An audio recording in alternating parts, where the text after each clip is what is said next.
They called them ugly, floating bathtubs, ships that looked like they were designed by children with wooden blocks. Japanese naval officers actually laughed when they saw the reconnaissance photos.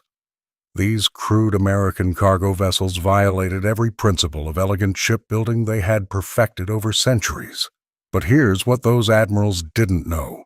While they spent 6 months crafting a single perfect vessel, a construction worker named Henry Kaiser, who had never built a ship in his life, was about to do something that defied the laws of mathematics. In one California shipyard, workers would weld together an entire 14,000-ton ship in just 4 days, then 3 days, then faster. By 1943, America was launching 3 ships in a single day. The Japanese were sinking ships, yes, but for every vessel they sent to the bottom, 3 more were already sliding into the Pacific. One submarine commander wrote in his diary, "It's like fighting the tide itself." How do you defeat an enemy that can build a fleet faster than you can load your torpedoes? And what happens when the art of war collides with the terrible arithmetic of mass production? The photograph lay on Admiral Yamamoto's desk like an insult. December 1942, Imperial Japanese Navy Headquarters, Tokyo. Outside, winter rain drummed against windows that had once looked out on a nation certain of victory. Inside, Japan's greatest naval strategist studied images that his intelligence officers assured him were proof of American desperation. The photographs showed something almost laughable: boxy, graceless vessels taking shape in American shipyards. No sleek lines, no elegant curves. These ships looked like floating warehouses, welded together with all the artistry of a farm shed. Captain Kameto Kuroshima, one of Yamamoto's most trusted staff officers, couldn't hide his disdain.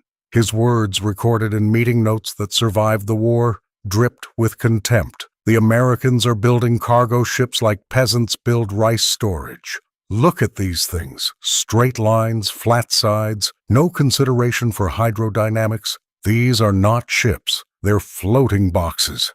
Around the polished conference table, other officers nodded in agreement. They had been raised in a naval tradition that stretched back centuries, where shipbuilding was art as much as engineering. A Japanese warship took 6 months to build, sometimes longer. Every rivet was placed with precision. Every weld was inspected 3 times.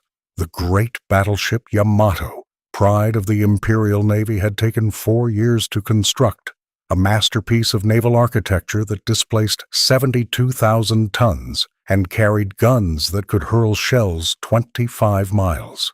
But Yamamoto didn't join in the mockery. The architect of Pearl Harbor had spent years in America as a naval attaché. He had seen Detroit's assembly lines, watched skyscrapers rise from empty lots in mere months.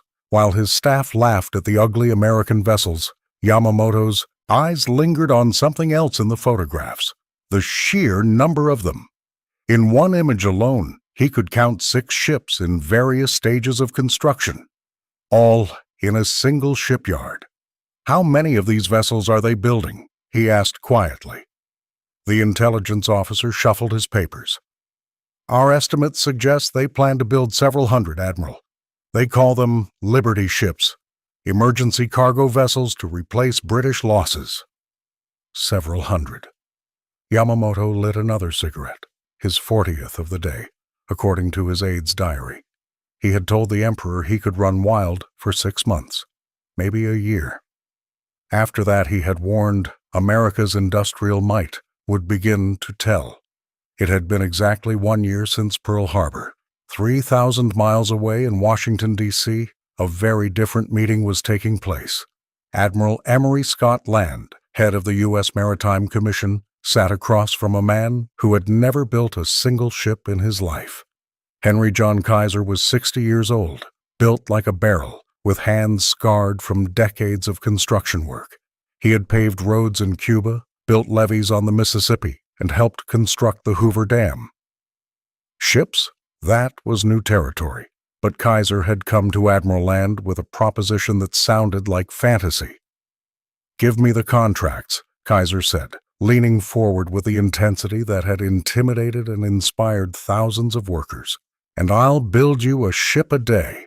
Land nearly choked on his coffee. America had lost 200 merchant vessels in just the first year of war. U-boats were sinking ships faster than traditional shipyards could replace them. The math was brutal and simple.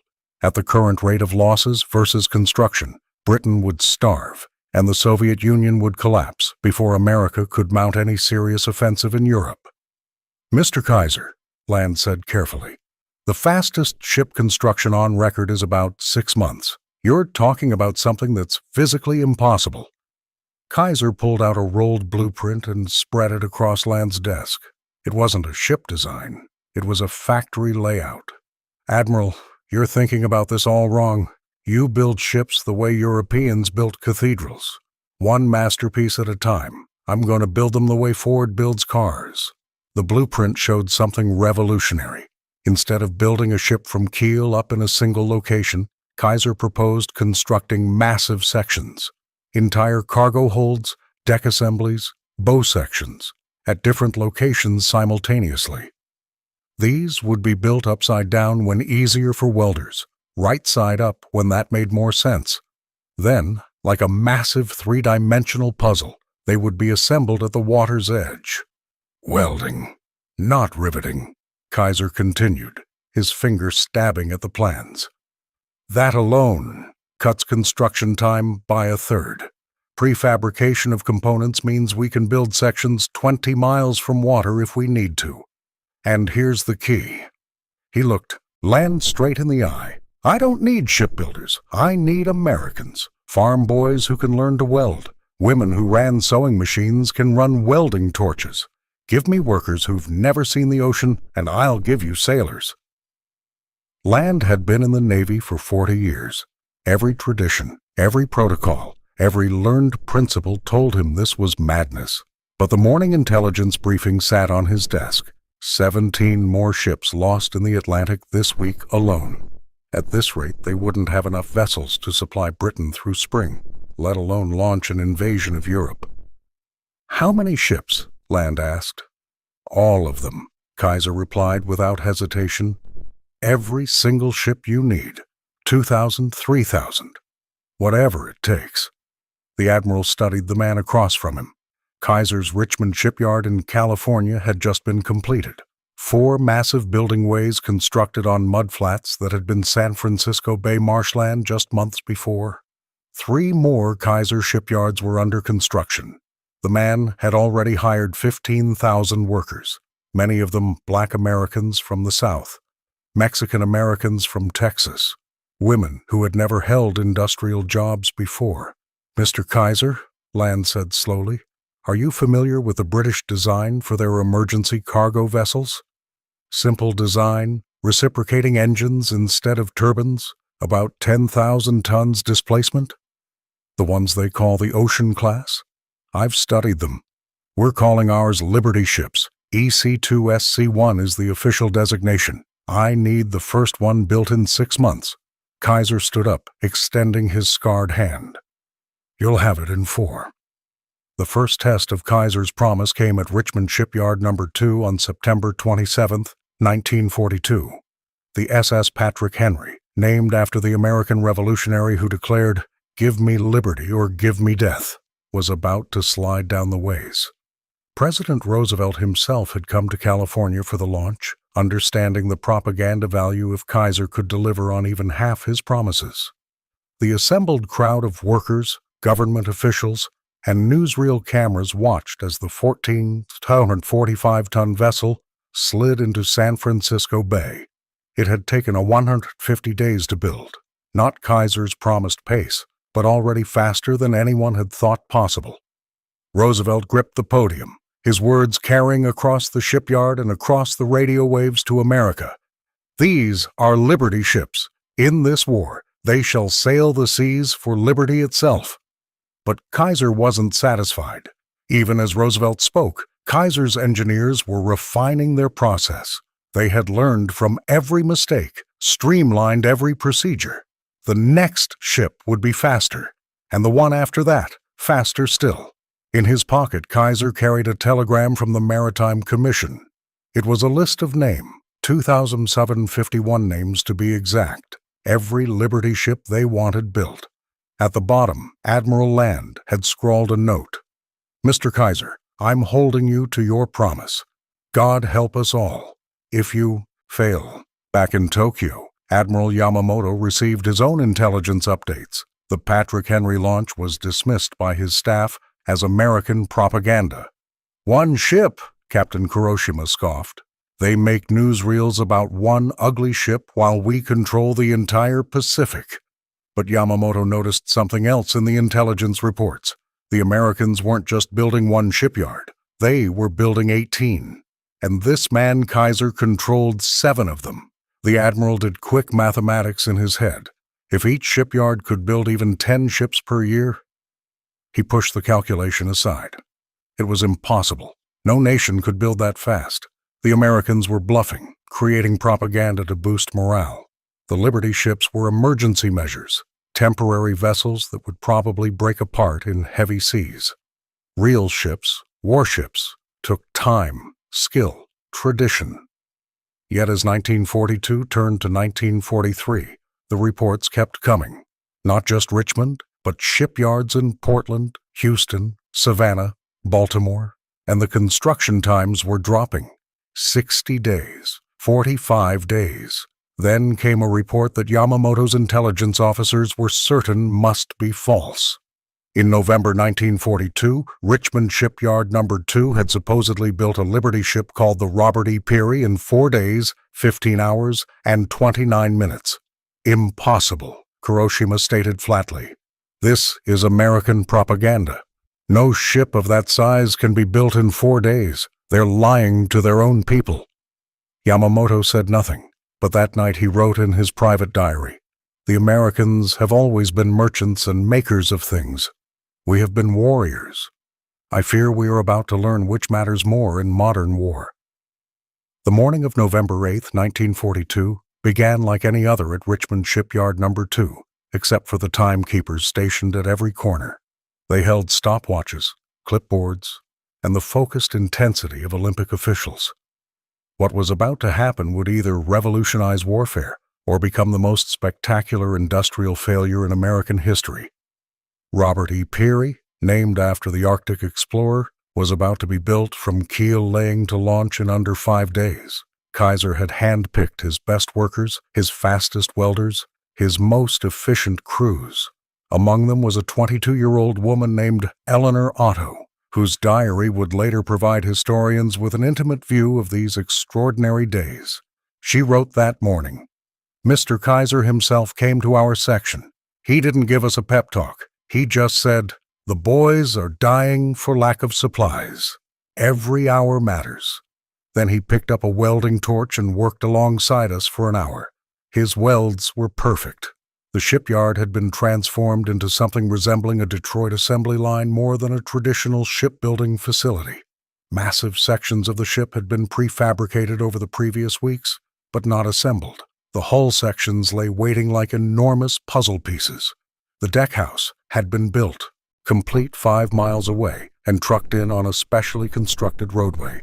The engine, a 2,500 horsepower triple expansion steam engine, sat ready for installation, having been assembled while the ship that would hold it didn't yet exist. At 12:01 a.m. on November 8th, the keel was laid. What happened next defied every convention of shipbuilding. Instead of building from bottom to top, crews worked on 6 different vertical sections simultaneously. Welders worked in 3 shifts, 24 hours a day. When one shift ended, they would literally hand their still-warm torches to the next welder, who would continue the same seam without pause. The innovation went beyond speed. Kaiser had introduced a revolutionary welding technique using an automatic welding machine for straight seams. What would have taken a skilled welder 8 hours by hand could be completed in 40 minutes. Women, who had been told their hands were too delicate for industrial work, proved to have steadier hands than men for detailed welding work. By the second day, they were outpacing their male counterparts by 20% on precision welds. Claire Morrison, one of the first female welding supervisors in American history, later testified to Congress. "We weren't just building a ship. We were proving that everything they thought about production, about workers, about what was possible, all of it was wrong. I had housewives who'd never held a tool heavier than a rolling pin, operating cutting torches like they'd been born to it. The numbers from those 4 days still seem impossible. 250,000 individual welds, 14,000 tons of steel shaped, fitted, and joined, 25 miles of piping installed, 40 miles of electrical cable run, all while maintaining structural integrity that would allow the ship to survive North Atlantic storms and potential torpedo attacks. On the 3rd day, something unprecedented happened. Workers from the day shift refused to go home. Eleanor Otto's diary captures the moment. Nobody ordered us to stay, but word spread that we were close, closer than anyone imagined. My shift ended at 3 p.m. I worked until midnight. My husband brought me sandwiches. He said I looked possessed. Maybe I was. By November 12th at 3:29 p.m., 4 days, 15 hours, and 29 minutes after the keel was laid, the Robert E. Peary slid into San Francisco Bay. She was complete, fitted out, and ready for cargo. The crowd of workers, government officials, and reporters stood in stunned silence for a moment before erupting in celebration. They had done something that naval architects worldwide had declared physically impossible. The Japanese naval attaché in Buenos Aires, who had been secretly monitoring American shipbuilding through Argentine contacts, sent a coded message to Tokyo. Americans claim to have built 10,000-ton vessel in 4 days. Recommend treating as propaganda. Physically impossible. But it wasn't propaganda, and Kaiser wasn't finished. What the Japanese, and even many Americans, didn't understand was that Kaiser had revolutionized more than just the speed of construction. He had transformed the entire concept of who could build ships. By January 1943, Kaiser's shipyards employed 92,000 workers. 30% were women. 20% were Black Americans, working in integrated teams that wouldn't exist anywhere else in American society for another 20 years. The social revolution was as dramatic as the industrial one. Kaiser built entire cities for his workers. Richmond, California grew from 23,000 people to 100,000 in 18 months. He constructed child care centers that operated 24 hours a day, allowing women to work any shift. He created medical facilities that provided free health care to workers and their families, a radical concept that would later influence America's entire health care debate. Dr. Sidney Garfield, who ran Kaiser's medical program, later wrote, "Henry Kaiser understood something fundamental. Healthy workers build ships faster. We vaccinated entire families, treated injuries immediately, even provided psychological counseling for workers struggling with the pace. It was the first industrial HMO in history, but the Liberty ships themselves remained crude. The first ones had been built to British designs from the First World War, simple, slow, steam-powered vessels that could carry 10,000 tons of cargo at 11 knots. They were the absolute minimum ship that could cross an ocean with a useful load. Critics called them Kaiser's coffins and ugly ducklings. Maritime engineers pointed out their numerous flaws. The steel was often brittle, the welds sometimes imperfect, the engines already obsolete. On January 3, 1943, reality struck. The Liberty ship SS Schenectady, sitting peacefully at dock in Portland, Oregon, suddenly split completely in half with a sound like a thunderclap. The temperature had dropped below freezing, and the steel had become brittle. The fracture line ran perfectly across the ship's midsection. Photographs of the broken vessel appeared in newspapers worldwide. In Tokyo, the images were greeted with satisfaction.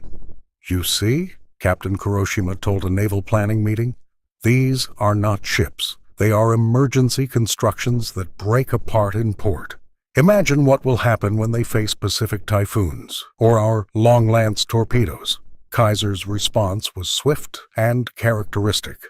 Within 48 hours, he had engineers installing steel crack arresters in every Liberty ship under construction.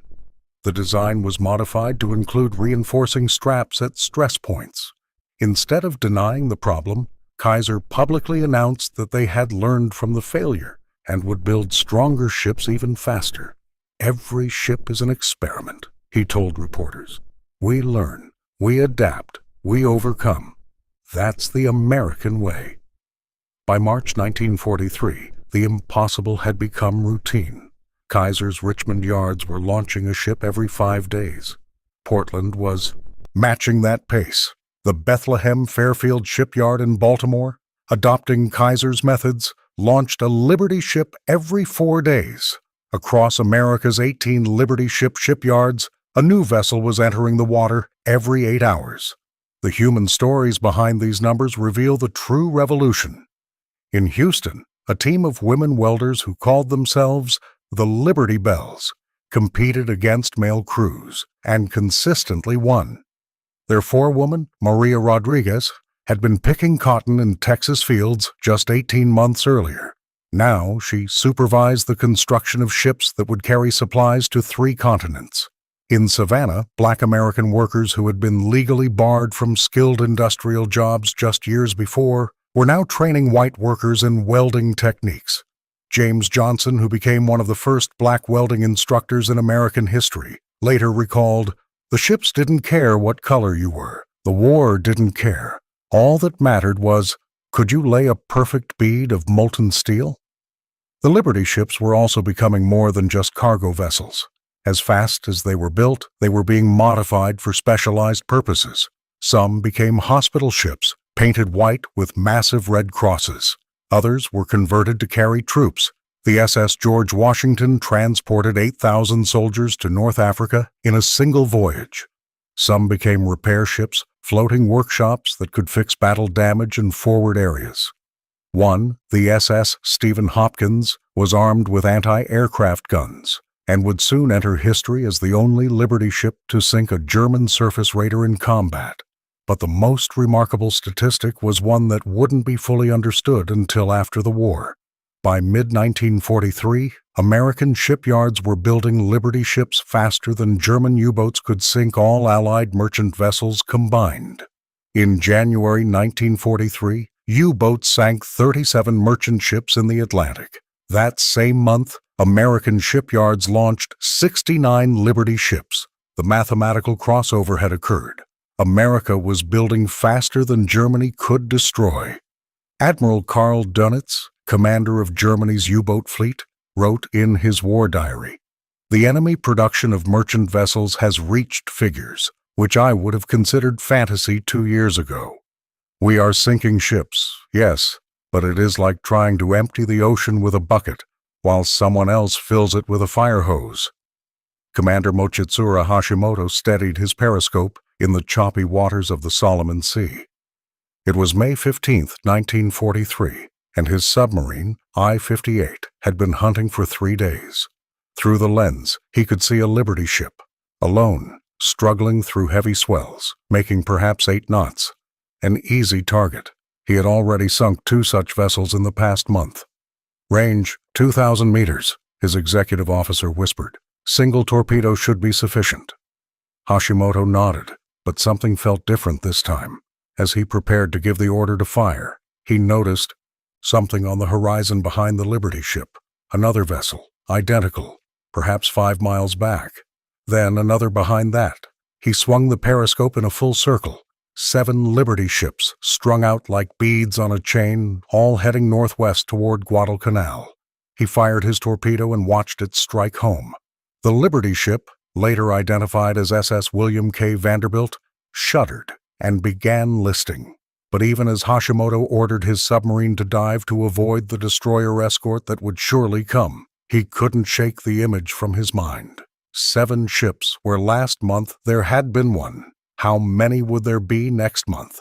His war diary, recovered after Japan's surrender, contained an entry that night. "Sank American cargo vessel with single torpedo. But mathematics trouble me. If Americans can build ships faster than we can produce torpedoes, who truly wins when I sink one? It is like fighting the tide itself." Hashimoto's mathematical anxiety was justified. By June 1943, America had achieved something that defied military logic. They were launching 3 Liberty ships for every 2 merchant vessels the Axis powers could sink worldwide. The 18 American shipyards were producing a Liberty ship every 8 hours. At peak production on March 27, 1944, 3 Liberty ships would slide into the water in a single day, one at Richmond, one at Portland, one at Houston, while workers were already welding the keels of their replacements. In Washington, Admiral Land's Maritime Commission maintained what they called the Board, a massive chart showing every Liberty ship built, building, and planned. By summer 1943, the numbers were staggering. 500 completed, 400 under construction, 1,800 more on order. Each ship had a name, usually of Americans who had died for their country, from Revolutionary War heroes to merchant marines killed in the current conflict. The naming itself became part of the propaganda war. When the SS Booker T. Washington was launched, the first Liberty ship named for a black American, it was christened by Marian Anderson, the famous contralto singer, before an integrated crowd of 20,000. The message was clear. This was democracy's arsenal, and democracy meant everyone. But the real revolution was happening in the shipyards themselves, where Kaiser's methods had evolved into something approaching science fiction. Workers at Richmond Shipyard No. 2 had developed what they called the Symphony, a choreographed construction where every movement was planned, every minute accounted for. Crews would practice their sequences like dancers, timing their welding to avoid interference, moving in patterns that minimized wasted motion. Joseph Martinak, a former violinist turned welder, described it in a letter to his wife. "You asked what it's like. Imagine Beethoven's Ninth, but instead of instruments, we have welding torches and rivet guns. Every person knows their part, when to enter, when to step back. The conductor is the ship itself, and we're all playing the same song, Victory." The speed records kept falling. In July 1943, the SS Joseph E. Johnston was built in 4 days, 6 hours. In September, the SS Robert G. Ingersoll, 3 days, 19 hours. These weren't publicity stunts anymore. They were demonstrations of what organized American industry could achieve when unleashed. Meanwhile, in Japan, the reality was beginning to sink in. Admiral Yamamoto was dead, shot down over Bougainville in April 1943. But his replacement, Admiral Minichi Koga, faced the same mathematical nightmare. Intelligence reports, now taken more seriously, showed American production that seemed impossible. A secret meeting of the Naval General Staff in August 1943 reviewed the numbers with growing alarm. Captain Toshikazu Omai presented the analysis. "Gentlemen, if these figures are even half accurate, the Americans are producing more tonnage and merchant vessels each month than our entire merchant fleet before the war. We can sink a ship in 5 minutes. They can build a replacement in 5 days." The room fell silent. Finally, Rear Admiral Takejiro Onishi spoke what everyone was thinking. "Then we cannot win by conventional means." This recognition would eventually lead to the kamikaze program, a desperate acknowledgement that Japan could not match American industrial mathematics and would have to resort to trading lives for ships. But even this calculus would prove futile against the flood of American production. The Liberty ships weren't just numerous, they were becoming ubiquitous. They appeared everywhere, carrying everything. In the Persian Gulf, they delivered trucks and aircraft to the Soviet Union through the Persian Corridor. In the Arctic, they fought through the Murmansk Run, bringing tanks and fuel to Stalin's armies. In the Mediterranean, they supplied the invasion of Italy. In the Pacific, they island-hopped behind the Marines, turning captured atolls into supply bases overnight. One Liberty ship, the SS Robert Rowan, became legend when it exploded off Sicily in July 1943, hit by a German bomber while carrying ammunition. The explosion was so massive it was photographed from 20 miles away, creating one of the most iconic images of the war. Yet within days, 3 more Liberty ships had taken its place on the supply route. The human cost was real and mounting. By late 1943, 143 Liberty ships had been lost to enemy action, accidents, or structural failure. Each lost ship meant an average of 40 merchant mariners dead or missing. These civilian sailors were dying at a higher rate than any uniformed service. Yet volunteers kept coming. George Henderson, a merchant marine who survived 3 sinkings, explained why in a 1943 interview. "You want to know why we keep sailing? I'll tell you.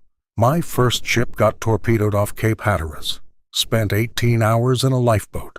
Know what I saw when the Coast Guard finally picked us up? A Liberty ship, fresh from the shipyard, heading out to take our place. Paint wasn't even dry. That's when I knew. They can't sink us all." The production system had become self-sustaining. Kaiser's shipyards were now building their own engines, producing their own steel plates, training their own workers. The Richmond yards had a school that could turn a farm worker into a certified welder in 2 weeks.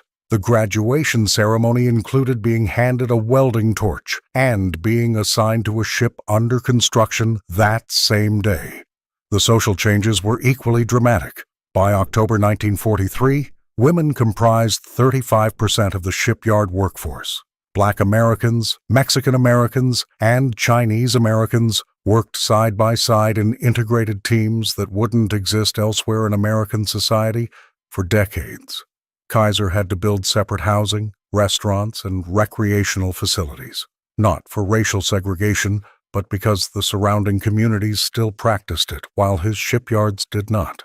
Betty Reed Soskin, who worked as a file clerk in Richmond's Shipyard Union Hall, later became the oldest park ranger in America and would reflect, "What you have to understand is that for those few years, we weren't just building ships. We were building the America that would come after the war. Every weld struck a blow against fascism abroad and prejudice at home." The Japanese Navy made one last attempt to understand what they were facing. In November 1943, they managed to capture documents from a sunken Liberty ship that included production schedules. The translation was checked 3 times because nobody could believe it. The documents showed projected production for 1944, 2,000 Liberty ships, plus new designs for even larger cargo vessels. Admiral Koga's response was recorded by his aide. "If these numbers are real, we are not fighting America. We are fighting a force of nature." But even these captured documents didn't reveal the full truth. Kaiser and other shipbuilders were already working on the Liberty ship's successor, the Victory ship. Faster, larger, with turbine engines instead of reciprocating steam. They would begin production in 1944. The Liberty ships had been the emergency measure. The Victory ships would be the knockout blow. As 1943 ended, the arithmetic was undeniable. America had built 597 Liberty ships that year. Japan's entire merchant fleet at the start of the war had been 6 million tons. America had built 5 million tons in Liberty ships alone in 1943, with 1944 projections showing double that number. The SS Stephen Hopkins was not supposed to be a warship.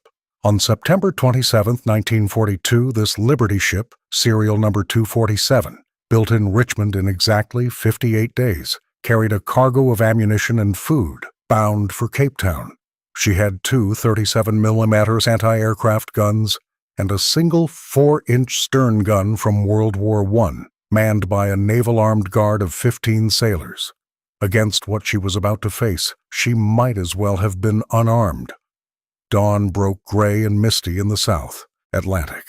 Kenneth Willett, a 19-year-old merchant seaman from Kansas who had never seen the ocean before joining the Hopkins, was just finishing his watch when he spotted them, 2 vessels emerging from the mist.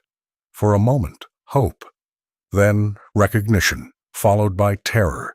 The German auxiliary cruiser Steyr, bristling with 6 5.9-inch guns, accompanied by the supply ship Tannenfels with its own armament. What happened next shouldn't have been possible. Captain Paul Buck, a veteran merchant captain, made a decision that defied every rule of naval engagement. Instead of surrendering or trying to run, he ordered, "Full ahead, battle stations." The German captain Gerlach later wrote in his report, "I could not believe what I was seeing. This cargo vessel was charging us. It was like watching a rowboat attack a battleship." The Hopkins opened fire first. Her ancient 4-inch gun, manned by Ensign Kenneth Willett and a crew of teenagers who had been civilians 6 months earlier, began a duel with a ship that outgunned them 6-1. The first German salvo destroyed the Hopkins radio room, killing the operator mid-transmission.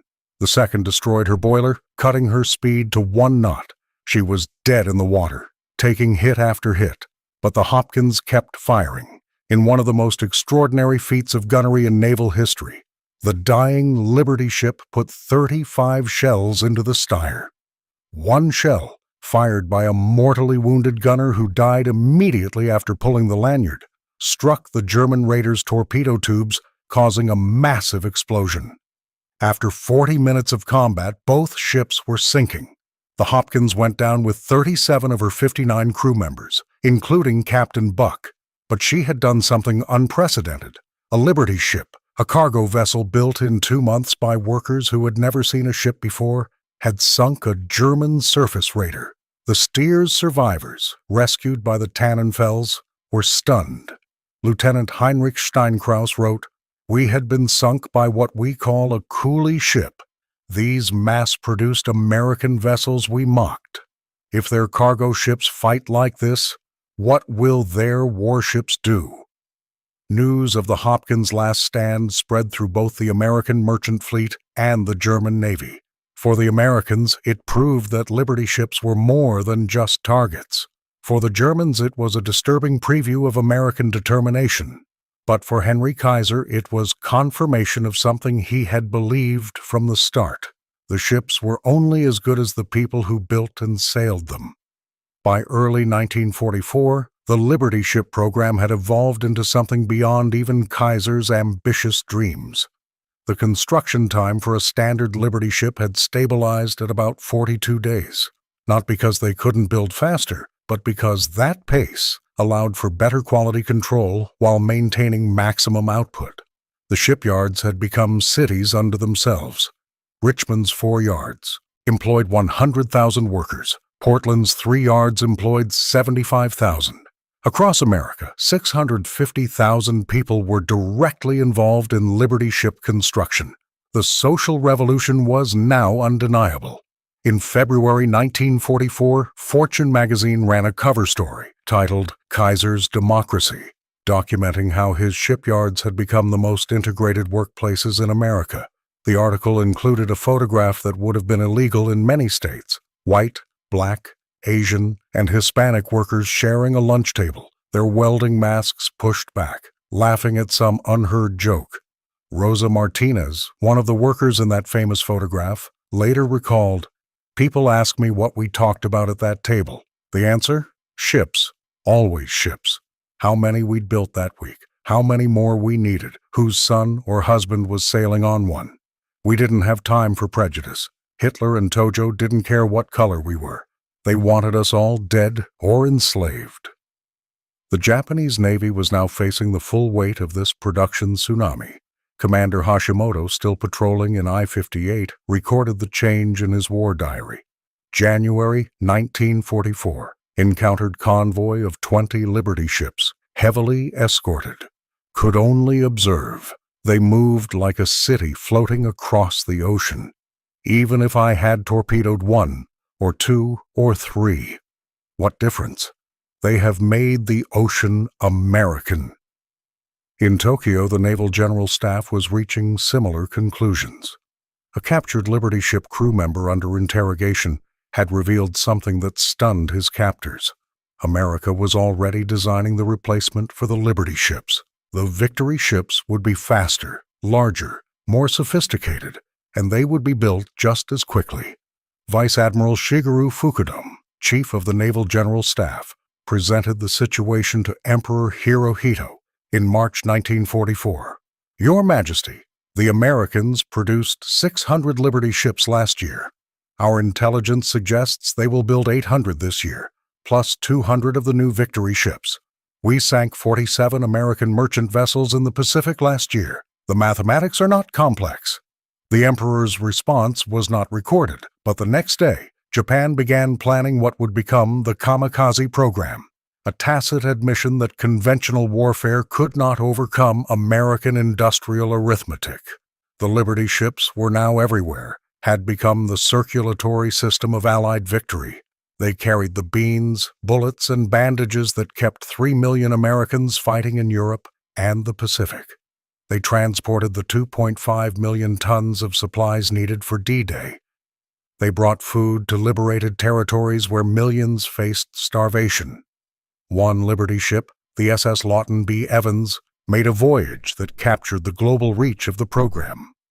In May 1944, she loaded in New York with trucks and ammunition, sailed to Liverpool, then to Murmansk with supplies for the Soviets, down to Iran with oil drilling equipment, to India with machine tools, to Australia with aircraft parts, and back to San Francisco with wounded soldiers, a 40,000-mile journey touching 5 continents, all in a ship built in 41 days. But the human cost kept mounting. By June 1944, 331 Liberty ships had been lost. The merchant marine casualties were staggering. 1 in 26 merchant mariners would die in the war, compared to 1 in 294 for all other services combined. Yet the volunteers kept coming, many of them 16 and 17-year-old boys who lied about their age to sail. Jimmy Sullivan, who joined at 16 and survived 2 sinkings, explained in a letter to his mother, "You ask why I keep sailing when I've been torpedoed twice. Mom, I helped build these ships in Richmond before I went to sea. I welded the hull of the Thomas Paine myself. These ships are part of me. How can I not sail on something I helped create?" The construction techniques had now been refined to near perfection. The Oregon Shipbuilding Corporation in Portland had developed what they called assembly line delivery. Components would arrive at the building way in exactly the sequence needed, like a reversed explosion diagram coming together. A bottom shell would arrive at 8 a.m., side shells at noon, deck sections at 4 p.m. By the next morning, what had been empty space 24 hours earlier was recognizably a ship. The speed of construction had unexpected consequences. Liberty ships were being built faster than crews could be trained to sail them. The U.S. Merchant Marine Academy, established in 1943, was graduating officers as fast as possible, but the ships were winning the race. Some Liberty ships sat complete at anchor for weeks, waiting for crews, while others went to sea with skeleton crews barely able to manage them. This led to one of the war's strangest battles. In June 1944, German submarine U-505 surfaced to attack what appeared to be an unmanned Liberty ship drifting off West Africa. It was a trap. The abandoned ship was crewed by U.S. Navy personnel who had hidden below decks. When U-505 closed to capture what they thought was an easy prize, American aircraft from the escort carrier USS Guadalcanal swooped in, forcing the submarine to surrender. The first enemy warship captured by the U.S. Navy since 1815. As D-Day approached in June 1944, the Liberty ships faced their greatest test. Operation Overlord required 2,500 vessels to land 150,000 men on the first day alone. Of these, 200 were Liberty ships, modified into everything from hospital ships to repair vessels to ammunition carriers. Some were deliberately sacrificed, the block ships that would be sunk to create artificial harbors off the invasion beaches. Captain William Keel commanded one of these sacrificial ships, the SS Benjamin Conti. His final log entry before scuttling his ship off Omaha Beach read, "Ship built in 39 days at Bethlehem Fairfield, sailed 12,000 miles, carried 50,000 tons total cargo, now giving herself to make a harbor for liberty. No ship could ask for more." Admiral Somu Toyota stood before the charts in the Imperial Navy headquarters in Tokyo, October 1944. He had replaced Koga, who had died in a plane crash, inheriting a naval war that was no longer about strategy, but about mathematics. The charts before him showed the Pacific Ocean, but what they really displayed was the death of Japanese naval power through industrial suffocation. His intelligence officer, Commander Yamaguchi, delivered the latest report. "Admiral, American Liberty ship production for September, 78 vessels launched. Our submarine force sank 11 merchant ships total, only 3 of them Liberty class. At current rates, for every ship we sink, they build 7. Toyota studied the numbers that had become his daily torture.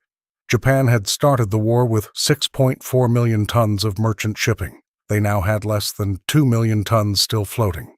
America had started with 8 million tons and now possessed over 30 million, most of it built since Pearl Harbor. The Liberty ships alone represented 20 million tons of new construction. And their new Victory ships? Toyota asked, though he dreaded the answer. 43 completed so far. Faster, better armed turbine engines. Our submarines report they can outrun surface pursuit at 15 knots. The Liberty ships we could catch. These are different. What Toyota didn't know, what Japanese intelligence had failed to discover, was that Henry Kaiser was already working on something even more ambitious. The Type C4 ships, massive vessels that would dwarf the Liberty ships, were on the drawing boards. Kaiser had told Admiral Land, "We've proven we can build them fast. Now let's build them huge." In Richmond Shipyard No. 2, a different kind of history was being made. October 14, 1944, marked the launch of the SS Harriet Tubman, the first Liberty ship named for a black woman. The ceremony drew 15,000 people, including workers from all 4 Richmond yards who had taken time off without pay to attend. The ship's sponsor was William Hastie, a federal judge and the first black governor of the U.S. Virgin Islands. Sarah Coleman, a black welder who had worked on the Tubman's construction, remembered the moment. "When that ship hit the water, my grandmother was in the crowd. She had been born into slavery. She watched her great-granddaughter's welding work slide into San Francisco Bay on a ship named for the woman who led slaves to freedom. She just stood there crying, saying over and over, 'Lord, I lived to see it.'" The Liberty ships had become more than vessels. They were symbols of American democracy in action.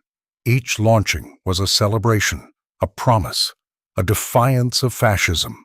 Workers would sign their names inside the hulls, hidden messages of hope and determination welded into the steel itself. Archaeologists would later find these signatures: Johnny for freedom, Maria for my sons, Sam until we meet again. Testimonies of ordinary people building extraordinary things. But the real measure of the Liberty ship's impact came from an unexpected source. In November 1944, Albert Speer, Hitler's Minister of Armaments, presented a report to the Führer that mentioned the American shipbuilding program. His conclusion was stark. The American production of Liberty ships alone exceeds the entire maritime construction capacity of Europe.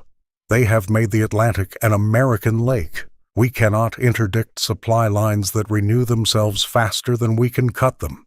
Hitler's response, according to witnesses, was to rage about Jewish science and mongrel democracy before ordering that the report never be mentioned again. But Speer's diary reveals his private thoughts.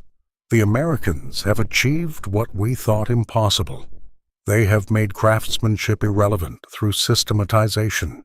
Each ship may be ugly, but 1,000 ugly ships are more beautiful than 10 perfect ones when you need to feed an army." The Pacific War was reaching its crescendo, and the Liberty ships were its supply line. As American forces approached the Philippines in late 1944, the Japanese Navy made its last gamble, the Battle of Leyte Gulf, the largest naval battle in history. Admiral Toyota knew he was sending his fleet to destruction, but the mathematics demanded it. If they didn't stop the Americans here, the Liberty ships would turn the Philippines into another massive supply base, making Japan's defeat inevitable. During the battle, something remarkable happened that would have been impossible without the Liberty ships. When Admiral Halsey's Third Fleet ran low on fuel while chasing Japanese carriers, a flotilla of Liberty ships converted to fleet oilers appeared as if from nowhere, refueling destroyers and cruisers at sea while combat raged over the horizon. One ship, the SS Ohio, refueled 17 warships in 24 hours, her merchant marine crew working alongside Navy personnel in perfect coordination. Chief Engineer Robert Davies of the Ohio wrote to his wife, "They tell us we're not combat veterans because we're civilians. But I'd like to see anyone say that after pumping aviation fuel to a carrier while kamikazes are diving all around us." The kamikaze attacks had begun. Japan's desperate attempt to overcome industrial mathematics with human sacrifice. They would sink 44 Liberty ships before war's end, but the cold arithmetic never changed. In January 1945 alone, American shipyards launched 91 Liberty ships. The Japanese could train perhaps 100 kamikaze pilots in the same period. The trade, one pilot's life for one ship that could be replaced in weeks versus training a pilot that took years, was unsustainable. Lieutenant Commander Tadashi Minobe, one of the few kamikaze pilots who survived the war, his plane suffered mechanical failure, later reflected, "We were told each of us would sink an American carrier or battleship. Instead, most who died hit cargo ships, those ugly Liberty ships. We traded the Emperor's Eagles for merchant vessels. Even in our sacrifice, the Americans' industrial logic defeated our warrior spirit." By February 1945, the Liberty ship program had achieved its impossible goal: 2,010 ships built, with more still under construction. But Kaiser and the other shipbuilders were already transitioning. The Victory ships were taking over the production lines. The war was clearly ending, and the massive shipyards were preparing for peace. On August 6, 1945, the atomic bomb fell on Hiroshima. That same day, in a coincidence that historians would later note with irony, the last Liberty ship to see combat was launched, the SS Albert M. Stevens. She would never carry military cargo. The war that the Liberty ships had helped win through industrial might was ended by industrial genius of a different kind. The Japanese surrender came on August 15, 1945. Admiral Toyota, who survived the war, was asked by American interrogators about Japan's strategic mistakes. His answer was revealing. "You ask about mistakes? Our mistake was fighting a war of warriors against a nation of builders. We perfected the art of war. You perfected the art of production. We could sink a ship in minutes. You could build one in days. Which is the greater victory?" Henry Kaiser received the Medal of Merit from President Truman in September 1945. At the ceremony, Truman said something that Kaiser would treasure for the rest of his life. "You didn't just build ships, Mr. Kaiser.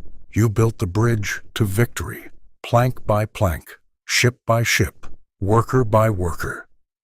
But Kaiser's response was characteristic of the man. "Mr. President, I didn't build anything. The American people built those ships. Women who'd never held a wrench. Black Americans who'd been denied opportunity. Immigrants who barely spoke English. They built those ships. I just showed them. It was possible." The numbers in the end told the story. The Liberty ships had carried 75 million tons of cargo across every ocean. They had transported 2/3 of all American military cargo during the war. They had suffered casualties. 708 Liberty ships were lost to enemy action, weather, or accident, but they had been replaced faster than they could be destroyed, embodying the terrible arithmetic that doomed the Axis powers. The human cost was real and honored. 9,521 merchant mariners died on Liberty ships, a casualty rate higher than any American military service. But 250,000 had sailed on them and survived, and millions had built them. The shipyards had employed 650,000 workers at peak production, transforming American society in ways that would resonate for generations. Eleanor Otto, the welder from Kaiser's Richmond yards, continued working as a Rosie the Riveter until 2014, when she retired at age 95, the last of the original Liberty shipbuilders. In her final interview, she was asked what the Liberty ships meant. "People talk about the atomic bomb ending the war," she said, "but the Liberty ships won it. Every rivet we drove was a statement. Democracy can outbuild tyranny. Freedom can outproduce fascism. We didn't just build ships, we built the future, one weld at a time." The last two Liberty ships still sailing, the SS John W. Brown and SS Jeremiah O'Brien, remain as museum ships, monuments to the greatest industrial achievement in human history. They are not beautiful ships. They never were. But in their ungainly hulls lies a profound truth. In the arithmetic of total war, The ability to build is more powerful than the ability to destroy. Admiral Yamamoto had been prophetic in his private fears before Pearl Harbor. He had written, "I can run wild for 6 months, maybe a year. After that." He hadn't finished the sentence, but the Liberty ships had written its conclusion. After that, American industry would build a bridge of steel across every ocean, a bridge that no amount of military prowess could destroy, because it would be rebuilt faster than it could be burned. The Japanese admirals who had mocked the Liberty ships in 1942 had learned, too late, that they were not mocking ships. They were mocking the productive power of a free people united in purpose. The Liberty ships were democracy made steel, floating proof that free workers could achieve what regimented empires could not imagine. In the end, the ugly ducklings had become eagles, carrying freedom across every ocean, unstoppable not because they were strong, but because there were so many, built so fast, by so many free hands. They had turned the tide not through military genius, but through something more powerful, the terrible, beautiful efficiency of democracy unleashed.